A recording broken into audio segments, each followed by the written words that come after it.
Alejandro Souza. So, Alex Souza, I studied with him in high school. He was a couple years below me. We played football together, had a lot of fun. He's a great guy. He's a guy mature beyond his years. You'll see that briefly. He was a jock. Then he studied abroad. He wrote what is now a published book, Letters to Momo. And he's become somewhat of what I call a serial entrepreneur. But his business ventures have a very strong social component to them, which is what made his business model very attractive. I guess Alex can say it better than I can. So if you're ready, go ahead. Thanks. Awesome. How's everybody doing? All right, so upon meditating on today's topic, changing lanes, define your path, defy expectations, I realized that to me, changing lanes referred to an attitude, to a mindset, and to a choice. It means an attitude of allowance, a mindset of freedom, and a choice to allow yourself the freedom to innovate. And the freedom to innovate, first and foremostly, with the way you live your own life. Now, this attitude, mindset, and eventually conscious choice weren't born overnight. They're a natural process of life itself through numerous experiences. However, everything has a starting point. And today, I can undeniably recognize that its roots were forged right here during my formative years at the ASF. And that's because the ASF embodies this mindset beautifully, as it offers an enabling environment where tolerance, diversity, openness, and the freedom to pursue choice and opportunity are at the core of its educational philosophy. Now, the moment I let this mindset lead and dictate my lifestyle was the moment I decided to apply to college and decide what I wanted to study, and study what I wanted to study. I remember that when I was trying to decide what I wanted to study, I opened up a brochure that listed all the particular majors that our university offered, and ticking off the ones that I thought I could be interested in. When I was done, I realized that I pretty much ticked off all the majors, except the heavy maths, arts, and sciences. So clearly that exercise only helped to leave me more confused. Luckily, later that same week, a good friend of mine who was going through the exact same process told me that he was thinking about applying to Babson, a small school that offered entrepreneurship as its sole major. And that's when it all clicked. That's the moment I decided to go to Babson, and that's the moment my life as a social entrepreneur kicked off. Why? Because I realized that since my interests were so diverse, I should study something that would allow me to do something in absolutely any given area that I wanted to. At Babson, I quickly learned that entrepreneurship is not just about starting a business. Entrepreneurship is a mindset, a life attitude, and it begins the moment you decide to make a difference. I became fascinated by the stories of the entrepreneurs that I read and met, realizing that they were all slightly crazy individuals who constantly defied expectations in order to define their paths, which ultimately ended up changing the world. Now, although I was fascinated by these individuals, I still couldn't understand what it was that made entrepreneurs act and think as they did. And that's when I decided to use my thesis to explore the inner realm of entrepreneurship in order to pinpoint exactly what it was that was responsible for fueling entrepreneurial thought processes. In my thesis, I used a philosophical lens to prove that there was an essential cognitive dissonance between risk and reward innate in entrepreneurial thought processes. Basically, I learned that for entrepreneurs, the real reward was not found in starting that project or business. The real reward for entrepreneurs was found in the process of attaining exactly that. Why?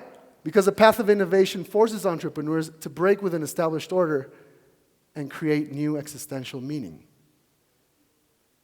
When you decide to act as an entrepreneur, everything is new. There is constant change. There are no defined roles. There's little structure. And instead of order and monotony, you have spontaneous evolution. If you think about it, the same thing applies and the same mentality happens when you go on vacations. Vacations allow you to change lanes and stop being a defined you, a version that is full of schedules, meetings, appointments, etc., and start being a more dynamic you. And when that happens, you start to look at things differently.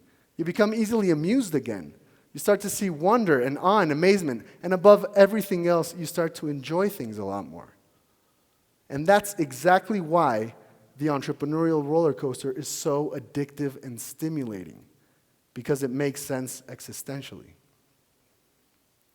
Deciding to innovate is deciding to experience a dynamic explosion of being. Now, regardless of whether you consider yourselves an entrepreneur or not, I hope you can clearly see how making the choice to change lanes and to choose to allow yourself the freedom to innovate first and foremostly with the way you live your own life will prove beneficial, because it will allow you to replace order with meaning and start to leave your mark on this world in a very positive way. Now, in my personal experience as an entrepreneur, changing lanes has been the only constant. In fact, most of the times there haven't been any lanes at all, and I've had to define them as I went along. Connecting to this mindset has been like proclaiming to the world, I'm okay with chaos, constant change, uncertainty, and really not knowing what I'm doing most of the time. To be honest, it's kind of like going through life looking like this dog. Very passionate and very smiling, but definitely on the verge of getting all those teeth knocked out. That mindset has led me to live in 9 countries, travel to more than 80, start 3 businesses, become a writer, a strategy consultant, political advisor, a development practitioner, and today a pizza boy. My latest venture, PIXZA, is a crazy example of changing lanes, as I decided to innovate simultaneously and wholeheartedly in all areas. 7 months ago, I decided to start a social empowerment platform disguised as a pizza restaurant that would offer a new product with a new business model and an entirely new industry for me. Why a new product? Because I created the world's first blue corn pizza made out of 100% Mexican ingredients.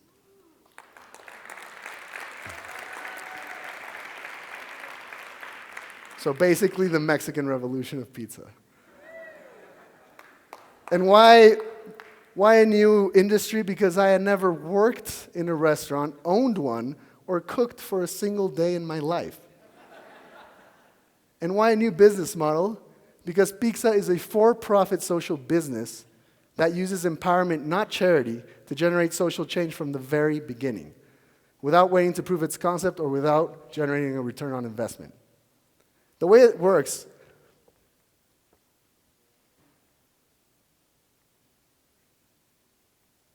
There we go. The way it works is that for every 5 slices that we sell, a 6th slice gets generated for free and delivered to homeless young adults, who then enter a program called the Root of Change. As part of this program, they can receive up to 5 slices, after which they have to volunteer. If they don't volunteer, they don't advance. Then they receive 5 more slices, and then they have to volunteer again. After that, they go through a process of rehumanization and redignification via receiving 5 benefits: a life skills training course, a haircut, a doctor's appointment, a t-shirt, and a shower. Finally, all graduates of the program receive a formal job offer to work at the pizzeria. And with this job, the graduates are able to come back to life and to society with meaning, with purpose, with a steady income, and more importantly of all, with the tools they need to become the change they care for. Today, we've delivered 1,034 slices.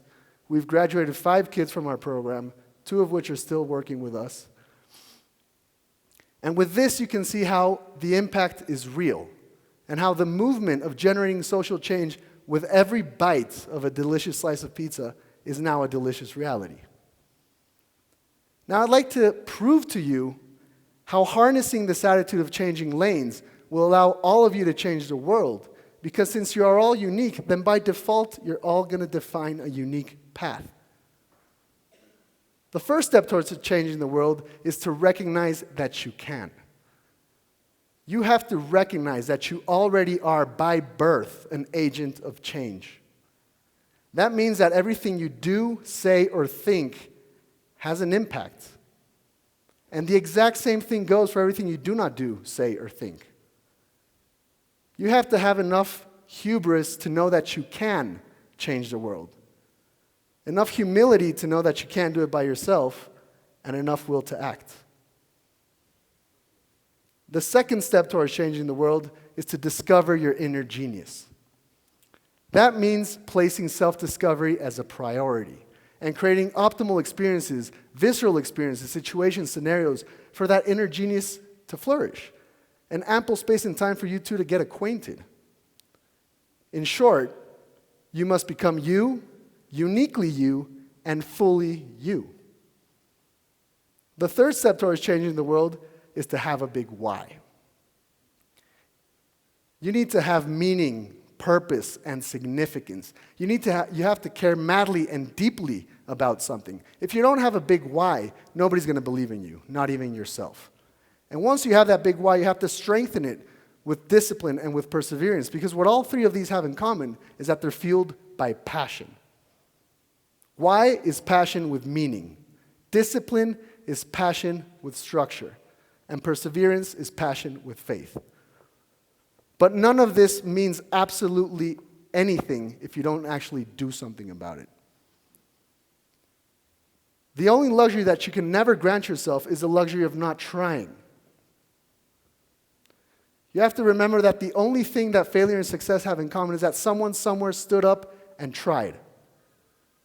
So the next time you find yourselves guilty of existential procrastination, thinking to yourselves, I can do this tomorrow, next month, next year, just remember that life's short,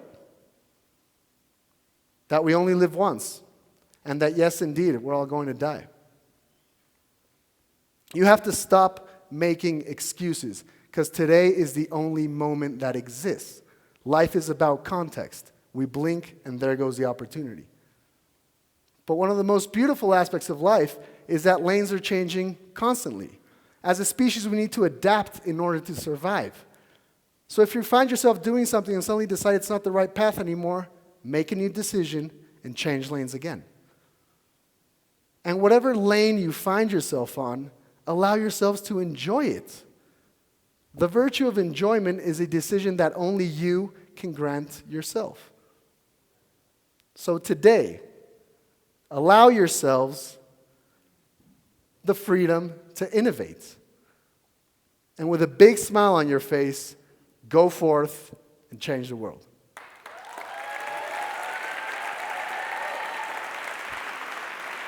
Thank you. If there's any football fans out there, you understand what I'm going to say. That's my quarterback. Alex was my quarterback. Guicho was also my quarterback. There's a lot of talent at the school. We really like the aspect of, at the council, when we were sifting through this, the intersection between, pro-business and pro-social entrepreneurship. It's possible. Very interesting. Thank you, Alex, for sharing that. Also something I'm going to say in English and Spanish. Mexico is a country that needs a lot of entrepreneurship. A huge amount of the population, almost 40%, is very young. And the moment that this part of the population starts hitting the labor market, there's going to be much less jobs, good jobs, than people needing them. So the only way to cure that is to create them. So that's why we're very passionate about entrepreneurship at the council.